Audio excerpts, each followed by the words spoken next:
Money, my ass. Signed. Let's fucking go! Signed. Let's go. Let's chill. I hope you're ready. I hope you're ready. Oh, man. If I ain't ready, then I'm going to get ready. I hope you are ready. It's going to be crazy. They buzzing, too. They buzzing. Yeah, so smoke time. Smoke time. Get ready, bro. Let's go. Yeah. Let's go. Hey, I'm going to just let you know. I love you, bro, but this is going to be the last phone call that we next time I see you, we'll be in the press conference, and then after that, we'll be in the ring, baby. We got to cut off. I'm telling you, man, this is the last phone call for me too, bro, and I just phoned you to tell you, bro, good luck, and may God bless both of you. Yeah? I love you so much, man, and let's make it happen. God bless, bro. Yeah, see you soon. Amen. Bye. Blessings. Bye. Chisora versus Wilder, Usyk versus Ruiz. Guys, we're talking about legacy, we're talking about risk, we're talking about the illusion of the heavyweight division. Guys, I've got an amazing video today, and I want to talk to you a little bit about some of the news that's coming out about the potential. Well, actually, it's not even the potential, but it's been confirmed that Derek Chisora is going to be taking on Deontay Wilder. This is really amazing news to me, because for all this time I thought Deontay Wilder was going to take on none other than Alexander Usyk, but I think you might have seen one of my earlier videos when I've kind of alluded to the fact that I think Wilder was looking for the opportunity to have kind of like a tune-up fight. Kind of like just to kind of prep himself, kind of get ready, and then kind of step in to the world of Alexander Usyk. Because I know Usyk wants to fight Wilder. They have a lot of admiration and mutual respect for one another, and I believe that that was Usyk's wishes, was to do that. And so now with Chisora and Wilder kind of being confirmed, now there's potential talks about Alexander Usyk taking on none other than Andy Ruiz.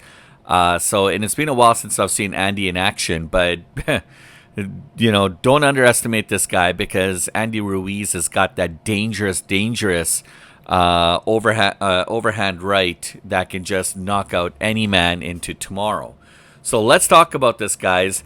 This fight between Chisora and Wilder was actually supposed to happen about 13 years ago, and now it's happening, guys. It's definitely going to happen. And so, to me, it seems like one man is chasing a farewell, while the other one is chasing the ghosts of the past, when it used to be. So, I'll talk a little bit about that. Derek Chisora, Deontay Wilder in London. This might look like a little bit of have a little bit of that nostalgic kind of feel to this bout, but this fight could honestly quietly decide as to who's still relevant in the heavyweight division, and who's potentially done. Right? So there's been a lot of talks about Chisora as of late, about who he's going to step up and fight. I also heard, Atoma, I heard like Franklin, I heard like a lot of different fighters, but Chisora Wilder, I didn't expect that. That's interesting, guys. That's very, very interesting. So welcome back, guys. Welcome back. I'm your host, Shiraz. Welcome to This is Duality 7X. Here we try to bring all the latest, greatest stories when it comes to the world of MMA, UFC, WWE, and boxing, and of course everything in between that relates to combat sports. So if you like real fight analysis, real fight talk, no hype, no fluff, no fillers, you're definitely in the right place. All we ask is that you smash the like and subscribe. It definitely helps us out. And if you like and share and hit the bell notification so you guys never miss a beat, that's an extra bonus for us. So we appreciate you, and I also enjoy reading your guys' comments. So definitely put your comments below, because I try to respond to all of them.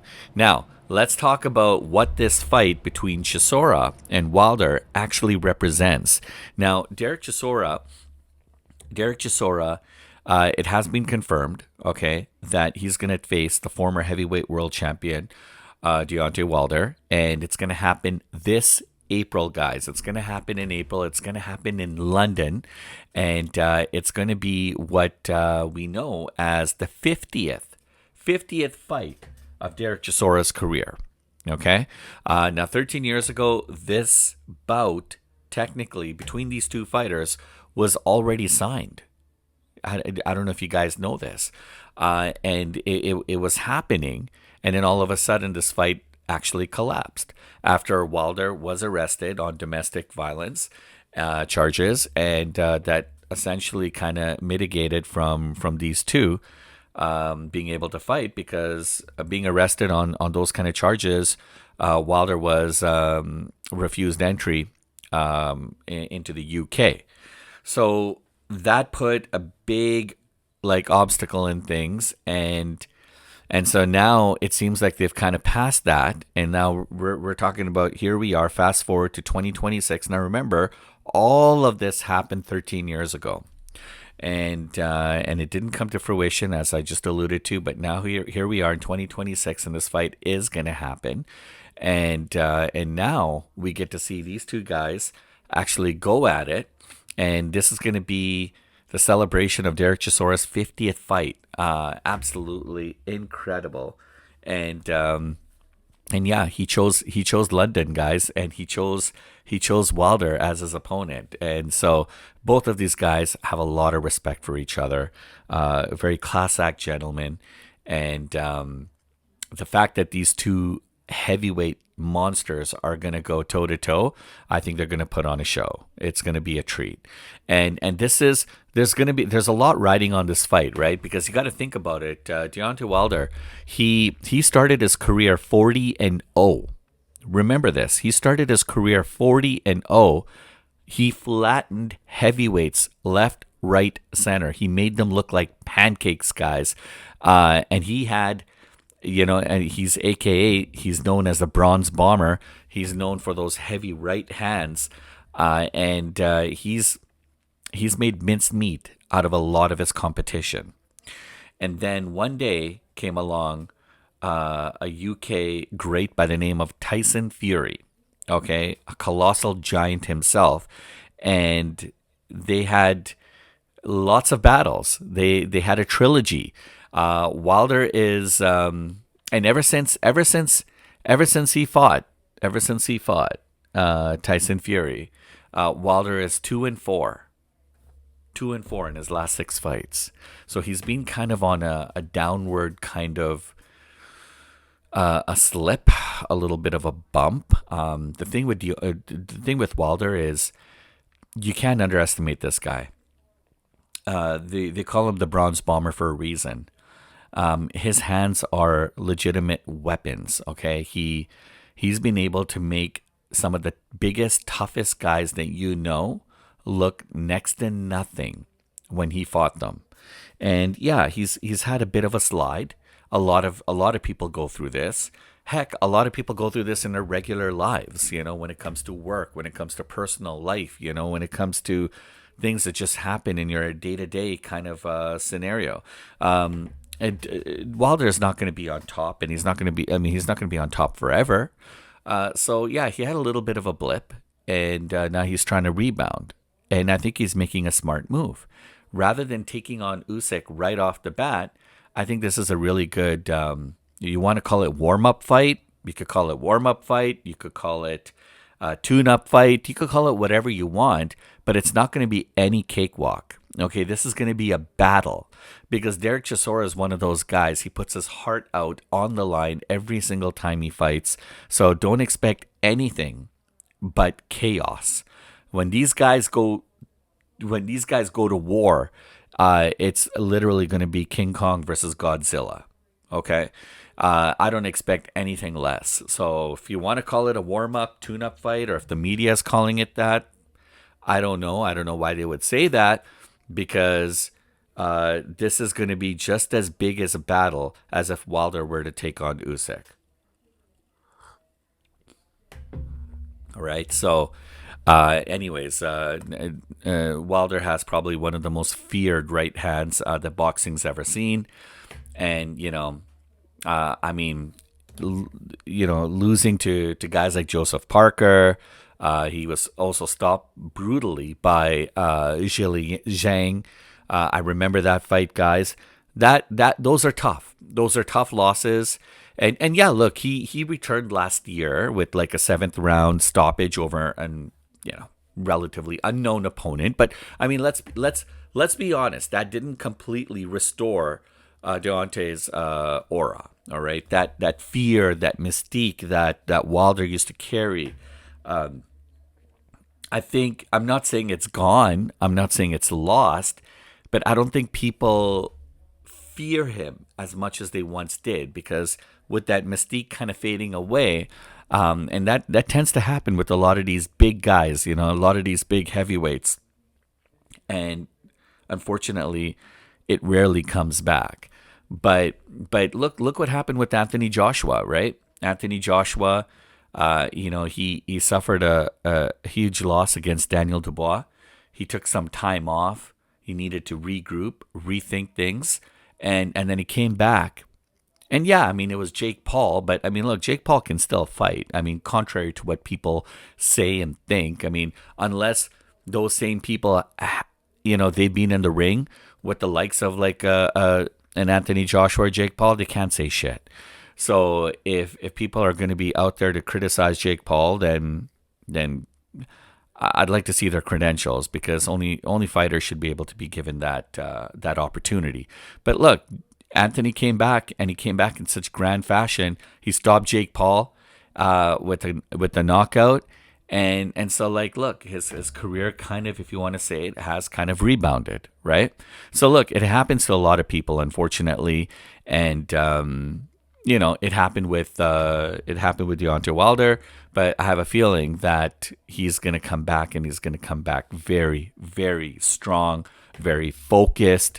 And I mean, already he seems to be very laser beam focused on this fight, and a lot's riding on this, guys, right? I mean, meanwhile, you have Chisora. He's doing something. A lot of people are questioning this move about wanting to fight Wilder, essentially saying that this is probably very dangerous for him to take on this fight so late in his career. Because remember, this fight was supposed to happen 13 years ago, and Chisora was a very different fighter 13 years ago. So for him to take on, and the risk factor hasn't gone away with fighting Wilder.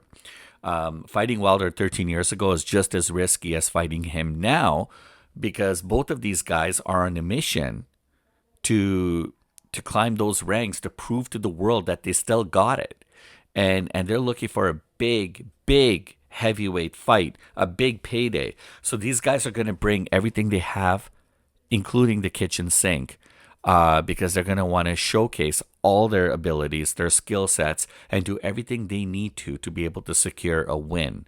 So that's why I say it's going to be anything but, crimson clover. It's going to be chaos in the ring. So I'm telling you, it's King Kong versus Godzilla, and we'll see who wins, right? And now look, Chisora, I mean, he's got 3 straight wins. He outworked a lad by the name of Joy Joyce. He beat Otto Wallen. If you guys remember that one, Fighting with Freedom, because I mean, look, retirement for Chisora has always been on the table in those last 3 fights, but he keeps coming back. Even when Alexander Usyk beat Daniel Dubois recently, Chisora was like, "Hey, I'll take on Usyk." He's still relevant. He's still a top dog, a top name in the heavyweight division. I mean, yeah, he lost to Fury 3 times, right? So he's been in some battles, he's been in some wars, and his body's taken some serious damage over the years. But he's still there, and he's still relevant, and that makes him, Derek Chisora, that is extremely dangerous to any man that crosses his path, right? So let's be clear. This fight is not going to be simple by any stretch. It's going to be absolutely terrifying. Chisora is pure forward pressure. He likes to fight in quantity, in volume, and it's all about chaos and brutality when he steps into that ring. Wilder He's got that brute power. He's technically flawed in some cases. Some would even argue that he might even be somewhat fragile. I don't believe in that. I think he's a technical fighter.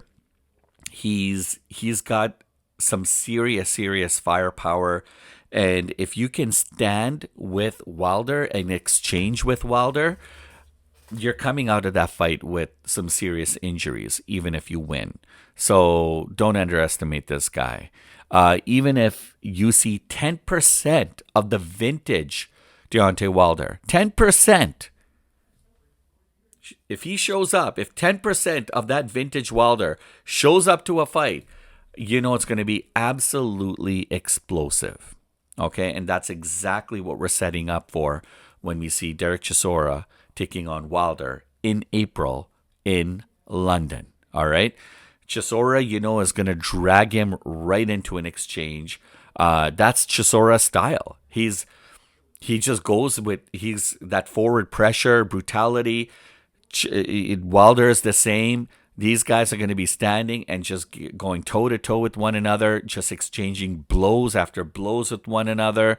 We might even see an early knockdown or knockout in this fight. Okay, they're going to make it super ugly within, in this fight. And when I say ugly, I'm not saying the fight is not going to be good. This fight is going to be absolutely incredible. Okay, but it's going to be completely chaos, guys. You don't want to miss this fight, okay? We've already seen Wilder go through some issues mentally, okay? When the fight doesn't really go his way, I hope that he's kind of bounced back from that, and because look, you could be. I mean, both of these guys are physical specimens, especially Wilder. But if you don't have that mental game, if you don't have that mindset going into a fight, if you want to call it the power of positivity, but if you don't have your mental game in sync with your physical game, you're in big trouble, serious trouble, right? And so look, a lot of people are still linking Wilder to fight with Alexander Usyk, right? That's the carrot that's dangling in front of his head. And look, believe it or not, I mean, if Wilder thinks this fight against Chisora is going to be a tune-up, if he himself thinks that, he's got another thing coming, okay? Because this fight could technically end his career. Either of these fighters' career could be coming to an end after this fight. That's how serious, that's how dangerous, how risky of a fight this is, right? And Usyk, I mean, there's like I mentioned already, like when I alluded to earlier, there's a lot of rumors swirling around about him exploring options with Zuffa Boxing, guys. Dana White's, Zuffa Boxing, and there's already names like Andy Ruiz being kind of thrown around. And if that happens, that could be probably one of the biggest signings in boxing history. This fight could quietly erase Wilder from that conversation forever. So if that comes to fruition, Alexander is a very, very smart guy. He's a gifted athlete, but he's very smart. He's got great business sense, and Dana White, if he could land these fighters for Zuffa, I mean, wow. The sanctioning, the other 4 top sanctioning bodies are going to have to watch out, because then Dana White's going to put Zuffa on the map. They already had their inaugural event last week where Carlos Ocampo took on none other than Callum King Walsh. And that was the inaugural fight that happened in Las Vegas on January 23rd at the Meta Center. At the Apex Center in Las Vegas, just a few miles away from the T-Mobile Arena. Having a fight with Alexander Usyk and Andy Ruiz under the Zuffa banner, you're talking about a big stadium, potentially T-Mobile Arena or a big stadium for sure for that fight. So we'll update you guys with more information as it becomes relevant to us. But Tyson Fury is still in the mix, guys, and he says that this fight should have a belt attached. I mean, look, a world champion with 10 title defenses from the USA. who's an absolute warlord, from the United Kingdom. That's not hype, guys. I mean, that's legacy in the framing. Okay, one man chasing relevance, one man chasing closure. Fury is on a mission. He's on the warpath. He's come back out of retirement, and he's already taking names, and he's looking for that big fight. Okay, and I'm not talking about a nostalgic fight. He's talking about, like a fight that's going to define his legacy forever. Now, if Wilder loses, the Usyk dream will die. Okay, that fight's not going to happen. Nobody's really going to care to wanting to see that fight. If Chisora wins, right, his 50th fight becomes his greatest statement, and he's on the map. This is why this bout really matters. And keep in mind, guys, with rumors swirling around about Zuffa Entertainment potentially being linked with Alexander Usyk, there's also rumors about Usyk maybe retiring from boxing all to itself. So it's going to be really interesting to see what happens, guys. I can't wait to cover it. Guys, if you enjoyed this breakdown, please smash a like and subscribe. And let me know in the comments what you guys think. Is Wilder finished? Or does he still have one knockout left in him? And maybe not even one. Maybe he's got a few more. So let me know what you guys think. Thanks for sticking around. I'll look forward to catching you guys on the next one.